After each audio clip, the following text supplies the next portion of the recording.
Today I'm going to be revisiting a few of my old Photoshop tutorials, specifically Photoshop CS3 from 18 years ago, because I was thinking it's an Adobe product, so how much could things have changed? And so here we are, and let's watch as I try out a new tool in Photoshop CS3 called the Quick Selection tool right here, which, while it isn't really all that quick, it is highly automated, and it has a little extra stuff going on inside of it, a little extra intelligence built in. Ooh, intelligence. This sounds interesting. What's next? And now I will paint inside the saw. So just that little paint right there inside the saw blade all of a sudden selects that area of the saw blade. Is that not radically cool? Why, that's the very definition of radically cool. Let's try it out for ourselves. So I'll go ahead and grab that quick selection tool, paint up the arm into the glove, into the saw, across the logo down here in the battery pack and the grip.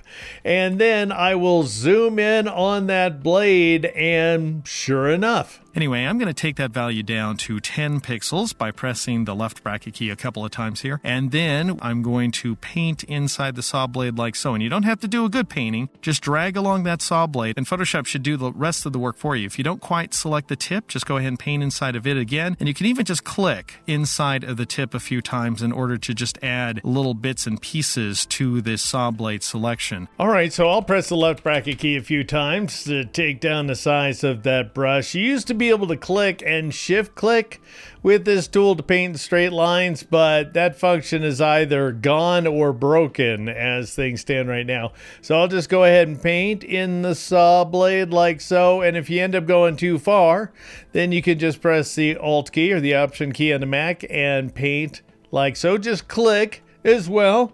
As I was saying, to get the bits and pieces, I need this little bit as well. And then if I zoom out, I can see that I've done a pretty good job. Now, thing is, that's pretty great automation, but it is a fair amount of work as well. Whereas if I were to deselect the image, just start over, go to the select menu and choose the subject command, then a moment later, I end up selecting the arm and the saw and the blade in their entirety. The thing about marching ants is they show the 50% threshold, meaning that a selection outline can have some softness associated with it, and the marching ants just sort of cut through the center of things. No matter how you define a selection, you're always getting some sort of edge artifacts. In previous versions of Photoshop, you couldn't see this stuff until you brought the image into a new background. Inside Photoshop CS3, we've got a new function that allows us to do two things. First of all, you can preview the quality of your selection outline, which is a really wonderful, handy thing. And then you can use a few automated options to make that selection outline better. Sure enough, we still have those marching ants. They represent a 50% threshold, so they don't give us any more information than we had 18 years ago. The big difference is that instead of a refine edge button, we have select and mask, which brings up a dedicated workspace. And this new function that I speak of here is the Refine Edge feature. Notice that whenever you have a selection tool active, you'll see a Refine Edge button up here in the options bar. You'll bring up the Refine Selection Edge dialog box right here. All right, first of all, we've got some options in play by default. Right away, the Refine Selection Edge dialog box goes ahead and applies some changes. So it adds a little bit of softness vis-a-vis this feather value here. All right, let me quickly interject that. None of that stuff holds true anymore. All the values are zeros, so we're starting from scratch. The default guy here, which is the fourth option, goes ahead and previews the image, as I say, the selected portion of the image against a white background. The guy next door to the left, we're working to the left here, goes ahead and previews the selection against a black background. Now we're starting to see those halos I was telling you about, those little colored edges that are going on.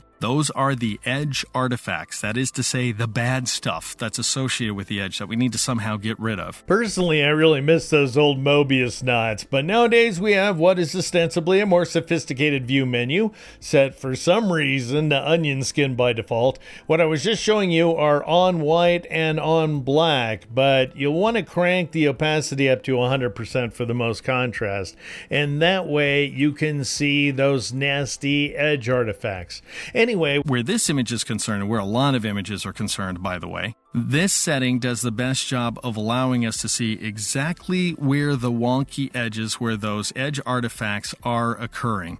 So you can see, if I zoom in here, that we have little bits of blue edges. All right, so sure enough, we still have those aberrant blue and pink edges, not quite as garbagey as they were in the past, but still, my question to me of 18 years ago is, what's the solution? Now, here's what I want you to do. I want you to go ahead and zero out all these values so that we get just the core raw version of the selection, the same version of the selection that was at work when we first entered the dialog box. Okay, roger that. Already done. And let's check out radius. Now, radius is easier to see if we switch to the mask setting right here. So go ahead and click on that mask preview. This is feather, by the way. Let's go ahead and raise that feather value. You can see it's just a straight blur. It's just blurring up the selection. And in this case, we're seeing a blur between black and white, deselected and selected portions of the image. Okay, so real quick, I just want you to see these same options still exist. I'll change the view setting to black and white, and then we've got feather right here, and I'll crank it up, and we have the equivalent of a Gaussian blur. All right, compare that to this other value that's also measured as a radius. This feather value is measured as a radius. In other words, Photoshop is going through and scrubbing with little scrubbing bubbles inside the image in order to blur those edges. This radius value,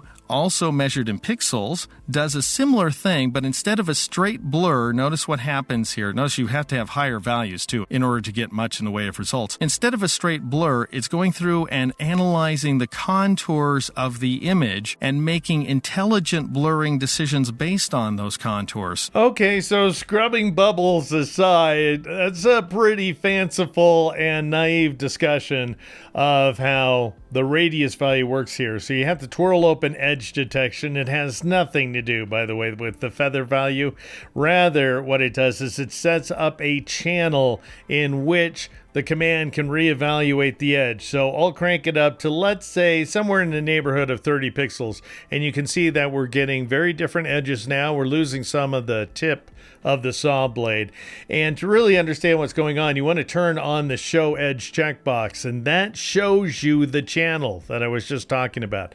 That's what's really going on here. The thickness of that channel is determined by the radius value. Do you see that? It can be thin or it can be nice and thick, and that gives the selected mask workspace a little bit of margin in order to reevaluate those edges, and you can see what those edges look like when you turn that checkbox back off. Hey, real quick, for another extended look at what was once a cutting-edge feature in CS3 that has simultaneously remained the same and changed dramatically over the years, join my Patreon, which is patreon.com/geeknow.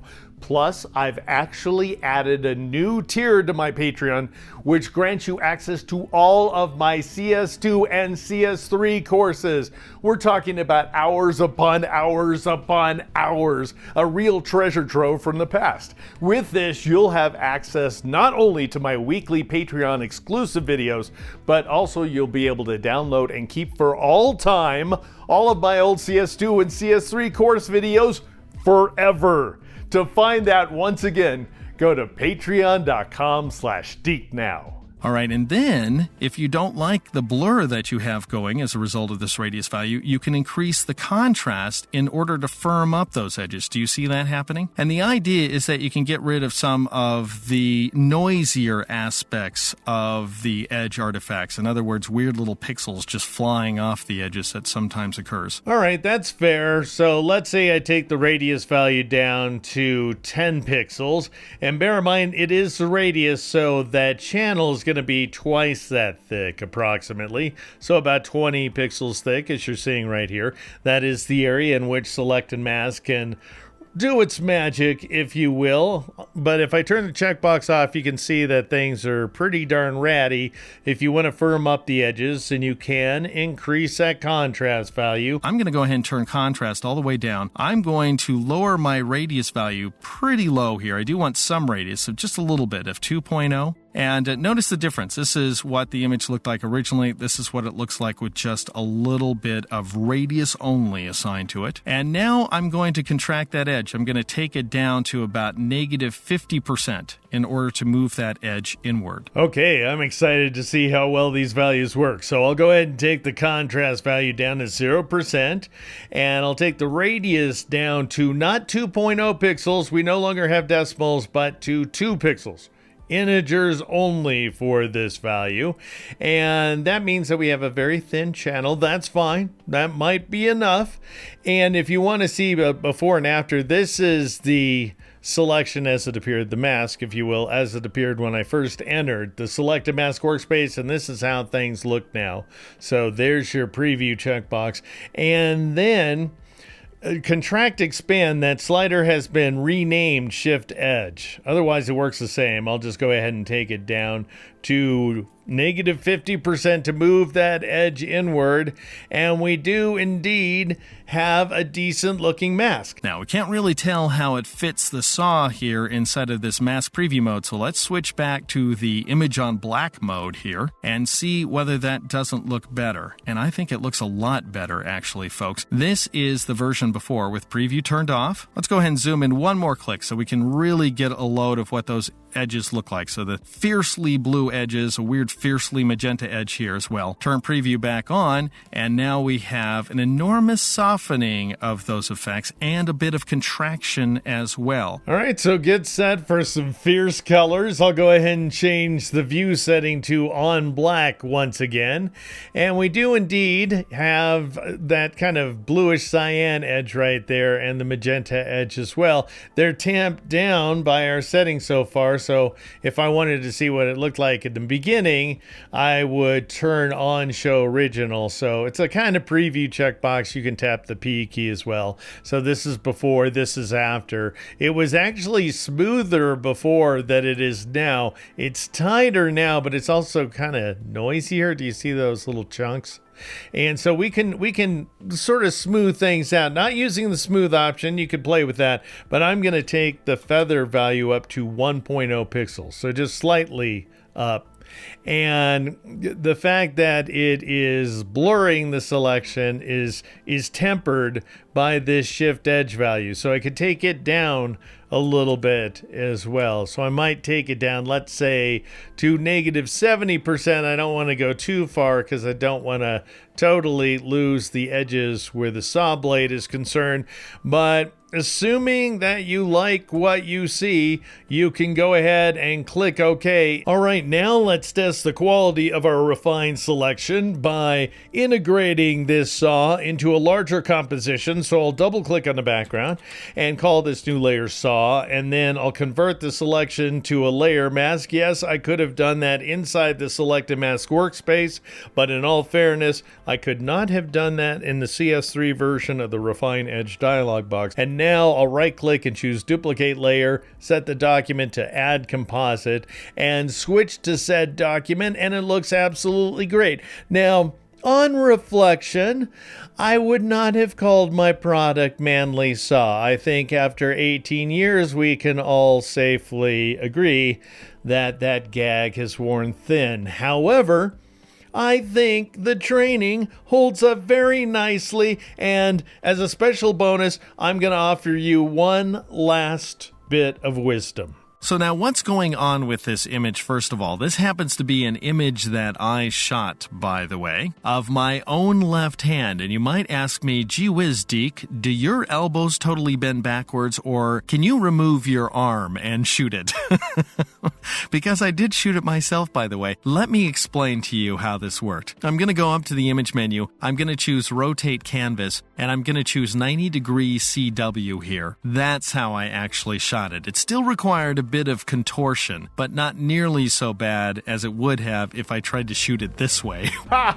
Isn't that like the most valuable advice in the entire video? Comment below. And then subscribe and turn on notifications, and maybe even give me a like if you're interested in that new tier that buys you untold hours of my training on CS2 and CS3, much of which apparently still works. Join me at patreon.com/DekeNow. For my regular patrons, I have a very entertaining exclusive video as well. And if you have a second, go to Deke.com and sign up for my newsletter. I'm Deke McClellan. This is Deke Now.